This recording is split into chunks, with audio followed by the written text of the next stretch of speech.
Какая связь между религией и едой?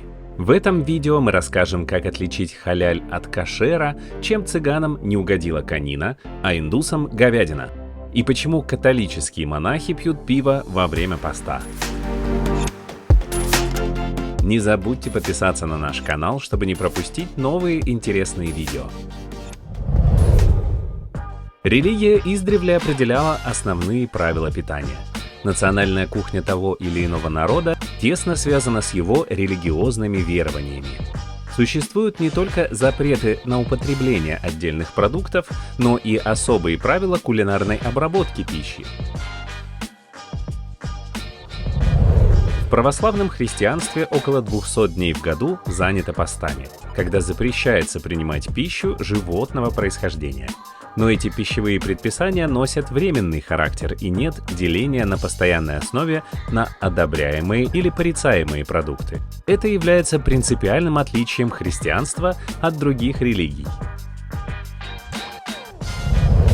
В католицизме нет строгих запретов в питании. Во время поста запрещается употреблять только мясо, но есть общий принцип. Ведь переедание считается смертным грехом, называемым чревоугодием. Умеренность – это главное условие, которое должно соблюдаться неукоснительно. Это касается и такого напитка, как пиво. Пиво у католиков считается постным продуктом, и употреблять его в ходе поста не воспрещается. В средние века монахи были главными пивоварами Европы. По легенде, когда перед высшим руководством католической церкви встал вопрос о том, можно ли пить пиво во время поста, священнослужители отправили бочонок лучшего пива папе римскому, чтобы он сформировал собственное мнение.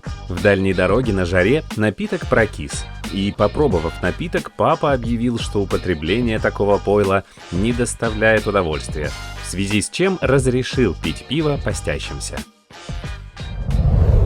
У протестантов нет в календаре строгих дат поста, но в особых случаях, например, при болезнях близких или в трудных жизненных ситуациях, они могут полностью воздерживаться от пищи и усиленно молиться, так как считают, что именно в это время молитва наиболее действенна. Такой пост самый суровый среди всех христианских конфессий. Однако в некоторых течениях протестантизма все же существуют ограничения. Например, адвентистам седьмого дня запрещено употреблять кофе, чай, алкогольные напитки и свинину. Свинина не угодила многим религиям, особенно иудаизму. Запрещается не только есть, но и выращивать, содержать или забивать свиней на иудейской земле. Поэтому некоторые фермеры пользуются уловкой и выращивают этих животных на специальных платформах, чтобы те не касались земли. Последователи иудаизма на протяжении тысячелетий соблюдают принципы кашрута. Кошерная пища – это любая еда, приготовленная по строгим иудейским законам. Например, мясо не следует употреблять одновременно с молочными продуктами. После мясной пищи прием молока разрешен только спустя 6 часов. Существуют также целые ритуалы по забою скота и птицы и по обработке продуктов.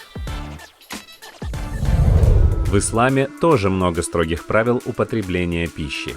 В центре пищевых предписаний мусульман находятся два понятия – недозволенности – харам и дозволенности – халяль. Продукты, которые правильно приготовлены и не относятся к перечню запрещенных Кораном и Сунной. Например, мусульманам запрещено употреблять мясо нечистых животных, в частности, свинину, мясо хищников, кровь и употреблять алкоголь. Некоторые виды мяса не запрещены, но и не рекомендуются, например, конина. Интересно, что конина табуирована среди цыган по всему миру. Цыгане не едят лошадей, считая их животными-компаньонами. Во многих языческих культурах убийства лошадей носили религиозный характер. Их использовали исключительно в ритуалах и жертвоприношениях. Современные американцы, бразильцы, англичане и ирландцы до сих пор считают, что конину есть недопустимо.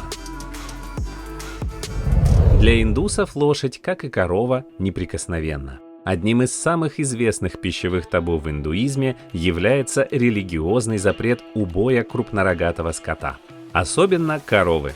которое является божественным и священным животным.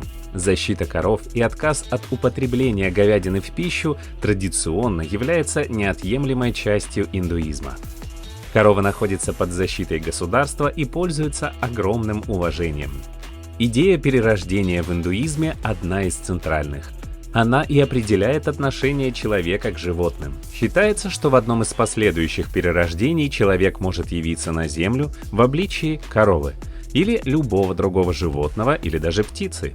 Индуист ни при каких обстоятельствах не может причинить им вред, за исключением выполнения какого-либо ритуала. Большинство ветвей индуизма и буддизма придерживаются принципа употребления исключительно растительной пищи, вегетарианства. И, как и во многих религиях мира, склоняются к аскетизму. Идеальная порция, рекомендуемая аюрведой, 2 горсти пищи. Система йогов пропагандирует внутреннее очищение с помощью чистой пищи. Йоги рекомендуют свести к минимуму или исключить все продукты животного происхождения, за исключением молока и меда. Конфуцианство – одна из основных религий Китая, которая исповедуется также в Японии, Корее и Вьетнаме, проповедует принцип золотой середины – умеренности. Их религиозная кухня разнообразна и порой экзотична. От морепродуктов до побегов растений и водорослей. А вот молоко и молочные продукты в Китае традиционно не употребляются. Степень влияния религий на особенности национального питания у разных народов различна. Но чаще всего религиозные предписания органично вписывались в систему уже сложившихся кулинарных и национальных традиций. Видимо, это позволило им настолько укорениться в жизни людей.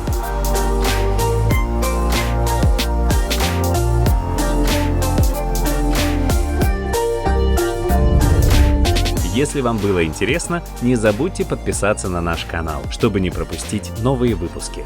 До скорой встречи!